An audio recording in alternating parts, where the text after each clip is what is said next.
বন্ধুসকল এটা কথা কওকচোন, মোৰ একদম আমনি লাগিছে। এই গৰমৰ বন্ধটো দি পেলাই বেয়া কৰিছে নে ভাল কৰিছে আপোনালোকে জনাকচোন। মানে মোৰ কাৰণে একদম বেয়া হৈছে। কিয় জানে, এতিয়া ল'ৰা ছোৱালীবিলাকে কিতাপ গৰম বন্ধ দিছে, চৰকাৰে দিয়ে, স্কুলৰ পৰা দিয়ে বুলি গৰম বন্ধ দিয়ে, কিতাপ পত্ৰ অলপ পঢ়ক চাওক বুলি গৰমৰ বন্ধত। কিন্তু এতিয়া ল'ৰা ছোৱালীবিলাকে কিতাপ পত্ৰ কি চাব, চিধা মানে মোবাইলটো ব্যস্ততা মোবাইলত থাকে।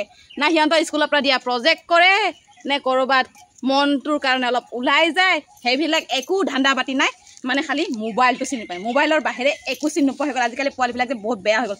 আগৰ দিনতে দেখা হৈছিলে মোবাইল চোবাইল নাছিলে, টিভি নাছিলে, বাছ গৰম বন্ধ দিলে স্কুলৰ পৰা এসোপা মানে কিবা কিবি লিখিব দিব, লিখি থাক। এক মাহটো লিখোঁতে পাৰ হৈ গৈছিলে আৰু মাৰ বাপেকে আমাক পথাৰত লৈ পেলাই লৈ গৈছিলে। এতিয়া ল'ৰা ছোৱালী পথাৰ দৌৰৰে কথা, খালি মোবাইল আছে। কিবা এটা কাম পাইছিলে ক'ৰবাত ধুত, কিবা এটা কৰিলে ধুত, এইটো নহয় সেইটো নহয় কৰোঁতে দিন যায়।